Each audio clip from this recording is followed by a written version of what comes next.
기대해 나에게 주신 하루를 때론 피곤하고 일어나기 싫고 널 깨우는 알람 소리에 짜증도 나겠지만 안녕하세요. 오늘도 푸른 말씀 김호영 강도사입니다. 주무시지 않고 나를 지키셨네. 오늘을 나에게 주셨네. 새 말씀 안에 주가 주신 사랑과 은혜와 능력. 오늘 우리가 나눌 말씀은 사무엘하 14장 1절에서 3절까지 말씀입니다. 스루야의 아들 요압이 왕의 마음이 압살롬에게로 향하는 줄 알고 드고아에 사람을 보내 거기서 지혜로운 여인 하나를 데려다가 그에게 이르되 청하건대 너는 상주가 된 것처럼 상복을 입고 기름을 바르지 말고 죽은 사람을 위하여 오래 슬퍼하는 여인같이 하고 왕께 들어가서 그에게 이러이러하게 말하라고 요압이 그의 입에 할 말을 넣어주니라. 아멘. 좋은 아침입니다. 우리가 방금 읽은 이 14장의 스토리는 바로 다윗과 그의 아들 압살롬의 스토리가 등장을 하게 되죠. 이 다윗의 아들인 압살롬이 이제 반란을 일으키게 되면서 다윗에게 굉장한 위협을 가하기 시작하는데요. 그나마 오늘 우리가 읽은 이 14장이 표면으로나마 이 다윗과 압살롬이 화해가 일어나고 있는 성경 말씀입니다. 바로 내일 모레부터 이 15장부터 이 압살롬 내 본격적인 반란이 시작이 되는데요. 어떻게 보면 오늘 이 14장이 반란의 서막이라고 이야기할 수 있죠. 원래 여러분 강한 태풍이 몰아치기 전에 고요하고 잠잠하지 않습니까? 바로 그 고요하고 잠잠한 내용입니다. 다윗과 압살롬이 이 표면적인 화해를 하게 되는데 이 화해를 주도한 인물이 오늘 1절에 등장합니다.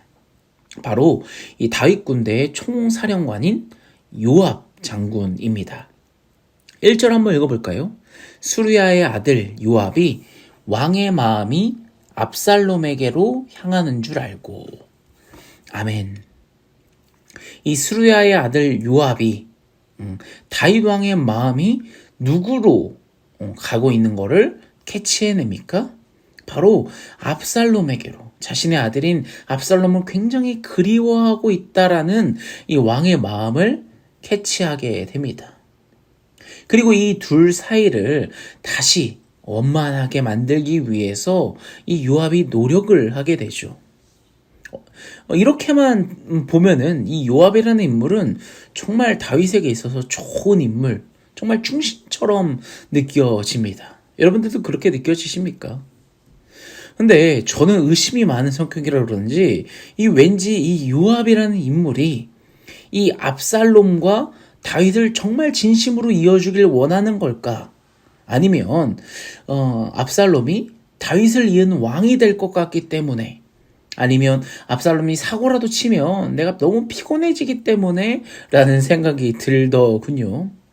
어쨌든 간에 이 요압 장군이 다윗이 압살롬을 정말 그리워하고 있지만 다윗의 현재 상황상 이 아들 압살롬을 데리고 올 수 없다라는 것을 알고 이 요압이 뭔가 해결을 해주려고 합니다.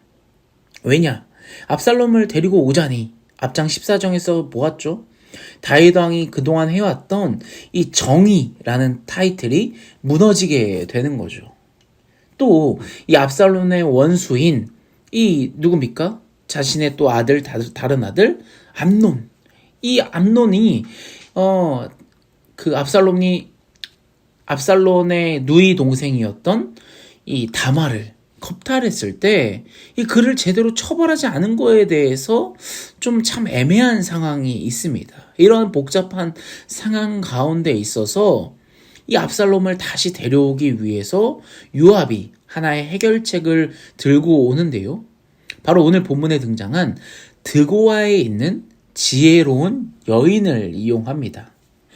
이 여인을 데려다가 다윗을 설득시켜가지고 압살롬을 다시 데려오게 만드는 것이죠. 근데 이 데려오는 방법을 보면 뭔가 일전에 비슷한 사건이 하나 떠오르게 됩니다. 어떤 사건이냐? 바로 이 나단 선지자가 사용했던 방법이거든요.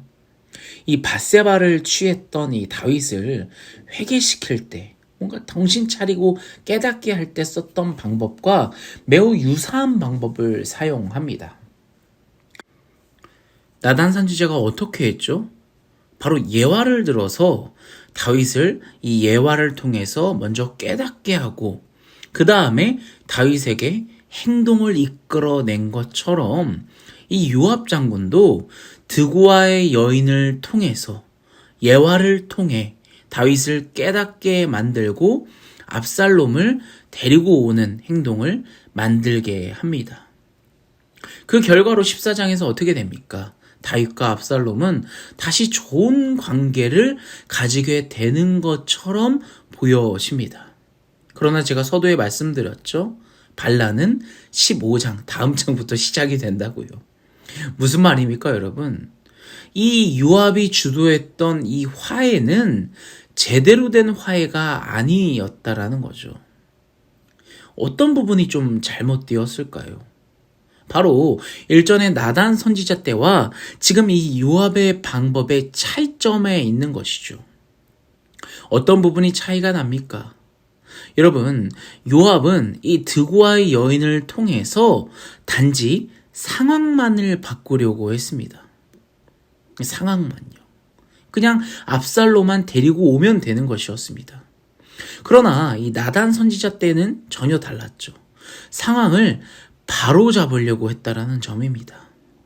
요압은 눈앞에 있는 상황만 바꾸려고 했다면, 압살롬만 데려오면 되는 거라면, 이 나단은 정말 그 근본적인 원인, 이 압살롬의 속마음이나 오해들, 그 상처들을 제대로 치료해 주지 않는 그런 화해가 지금 이루어지고 있다는 거죠.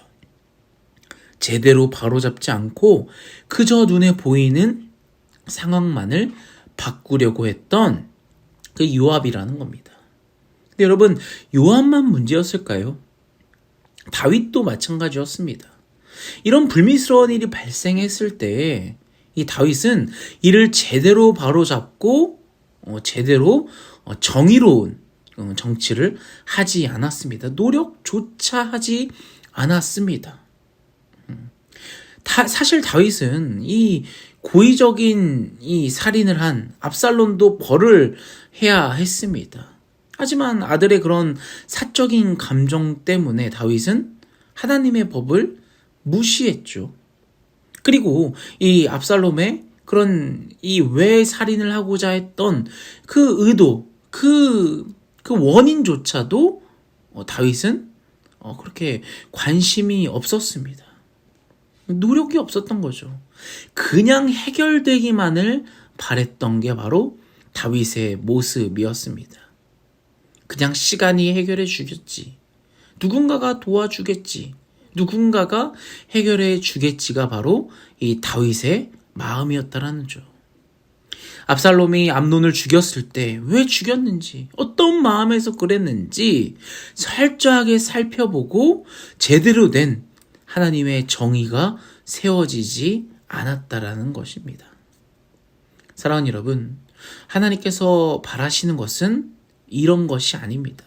요압이 했던 방법들, 그저 눈에 보이는 것, 상황만을 바꾸려 하는 것은 잘못됐다라는 것입니다. 정말 제대로 된 이 나단 선지자가 행했던 상황을 바로 잡으려고 했던 그 나단 선지자의 방법을 하나님께서 오늘 더 귀하게 보신다라는 거죠. 여러분, 결국 눈에 보이는 것만 하려고 했던 이 요압과 다윗의 실수는 더 큰 화를 불러일으키게 됩니다. 15장에서 어떤 일이 일어납니까? 이제 반란이 시작되죠. 여러분, 우리가 하나님의 이 진리의 말씀을 알고 그것을 인정하고 순종하는 것이 정말 얼마나 중요한지를 오늘 본문은 보여줍니다. 하나님의 사람은 여러분 사적 감정이 아니라 이 진리의 하나님 말씀에 이끌려서 살아야 된다는 거죠. 그저 우리가 어떤 여러 상황 가운데 있어서 사적 감정에 휘둘리고 그냥 누군가 해결해 주겠지, 아무런 노력 없는 그냥 눈에 보이는 상황만 바로잡으려고 하는 것이 중요한 것이 아니라 정말 하나님 앞에서 이 진리의 말씀 앞에서 정말 바로잡고 정말 제대로 내가 노력해서 하나님의 말씀이 제대로 세워지도록 노력하는 것, 열심히 행하는 것, 최선을 다하는 것, 이것이 바로 하나님 말씀에 대한 순종이고 최고의 선택임을, 그런 믿음이라는 것을 오늘 이 말씀을 통해서 우리가 배울 수 있다는 점입니다. 사랑하는 여러분, 오늘 이 말씀을 놓고 기도했으면 좋겠습니다.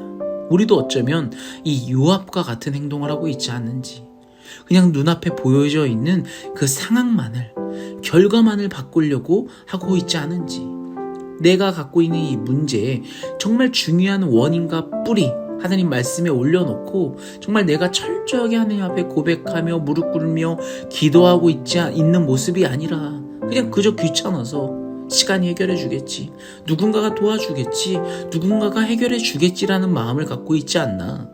우리의 모습을 돌아보며 오늘 하루를 주님의 이 진리된 말씀 앞에 간절히 붙들고 살아가는 우리 모두가 되기를 간절히 소원합니다. 우리 말씀을 두고 같이 기도하며 나아가겠습니다.